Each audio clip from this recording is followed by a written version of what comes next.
quelles sont vos principales missions? Alors, les principales missions d'un journaliste. Alors, un journaliste, il n'est pas tout seul déjà, il fait partie d'une équipe. Nous, à l'Hebdo, et on travaille pour l'Hebdo et pour une plateforme d'information numérique qui s'appelle également actu.fr. C'est un travail d'équipe, on est 4 journalistes. Donc les 4 journalistes, leur travail, c'est un travail d'équipe et donc principalement, ça va être de suivre l'actualité d'un territoire. En tout cas, nous, en ce qui nous concerne, c'est d'un territoire. Le journaliste, il va traiter l'information, recouper, vérifier et suivre vraiment ce qui se passe. Nous, on est sur une information, une presse généraliste locale. Donc toutes les thématiques qui sont liées à ce territoire, information politique, économique, sociale, culturelle, et la rédaction est amenée à traiter ces sujets-là. Qu'est-ce que vous appréciez le plus dans votre métier ? Ce que j'apprécie le plus, et je pense que les confrères et consoeurs, on a tous un peu la même vision du métier, c'est la diversité. Et puis on se nourrit des sujets qu'on traite. C'est vrai qu'un journaliste, il est vraiment au cœur soit d'un territoire ou de l'actualité ou d'un événement ou de son époque. Donc c'est vraiment le côté diversité, traitement des sujets. Et puis ça nourrit sur le sujet aussi des intérêts des sujets, des connaissances. Donc voilà, c'est cette diversité de traitement. On ne s'ennuie jamais quand on est journaliste. Je pense pas en tout cas. Vous, les qualités requises pour exercer votre métier?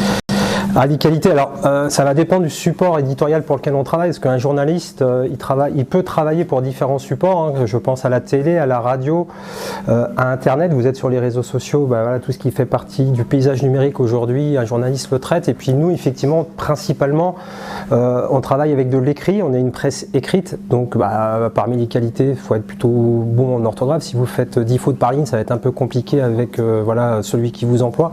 Mais je dirais la qualité première d'un journaliste, en tout cas pour moi c'est la qualité première, c'est la curiosité. Alors, quand je parle de curiosité, c'est dans le bon sens du terme. C'est curieux, être ouvert sur, en tout cas sur ce qui se passe autour de soi. C'est d'être quelqu'un d'assez ouvert, de curieux, d'essayer de savoir ce qui se passe. Donc pour moi, la priorité, la qualité première d'un journaliste, c'est la curiosité. Quel parcours scolaire pour effectuer votre métier? Alors aujourd'hui, le parcours scolaire, il passe intégralement par des écoles de journalisme. Il y a différentes écoles qui se sont créées sur les 20 dernières années. Moi, j'ai pas fait d'école de journalisme. Je suis voilà, une génération où on pouvait encore intégrer des rédactions sans passer par une école. J'ai une formation juridique, j'ai fait une maîtrise de droit et j'ai intégré voilà, ce monde du journalisme par Ouest France. Mais c'était une époque que les moins de 20 ans ne peuvent pas connaître. Donc, en l'occurrence vous. Et donc, tout ça pour dire qu'il y avait encore des possibilités de passerelles dans le monde du journalisme sans passer par une école. Ce qui n'est plus le cas aujourd'hui. Effectivement, aujourd'hui, il y a plein d'écoles qui se sont créées avec des formats courts et longs. Quand je dis court et long, c'est Bac+2, Bac+3, Bac+4, Bac+5, voilà, en fonction de ce que l'on veut faire comme école et comme concours, puisqu'il y a une diversité aujourd'hui d'écoles qui existent. Quel article vous avez apprécié le plus rédigé?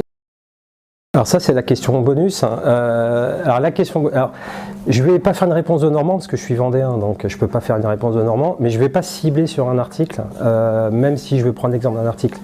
La réponse c'est qu'en fait un journaliste il a une vocation d'utilité aussi. Et nous parmi cette question bonus, moi je retiens pas forcément un papier, mais des sujets qu'on a fait en fait on a été utile. Alors ça peut être utile pour des personnes, ça peut être utile pour des collectifs et notamment moi je pense à quelqu'un, voilà, je pourrais pas citer son nom, ça a été une histoire un peu compliquée pour lui à titre personnel, je ne veux pas rentrer dans les détails, mais on a traité ce sujet là et en fait il y a eu une procédure judiciaire, on a traité cette histoire judiciaire, mais en fait là où l'histoire est belle, c'est que cette personne s'est reconstruite et aujourd'hui elle vit au Québec, elle vit de sa passion qui est la musique et la culture et elle s'épanouit et on l'a suivi pendant pratiquement 15-20 ans, c'est-à-dire quand je dis suivi, on a fait plusieurs papiers là au moment où c'était compliqué pour lui. Et puis on a fait les derniers papiers, datent d'il y a 2-3 ans, voilà, où il nous raconte aujourd'hui sa vie au Québec et il travaille dans les comédies musicales. Voilà, donc c'est une très belle histoire et voilà, la question de belle histoire humaine et aussi d'utilité sociale par rapport à notre métier. Donc c'est ce que je retiens en fait.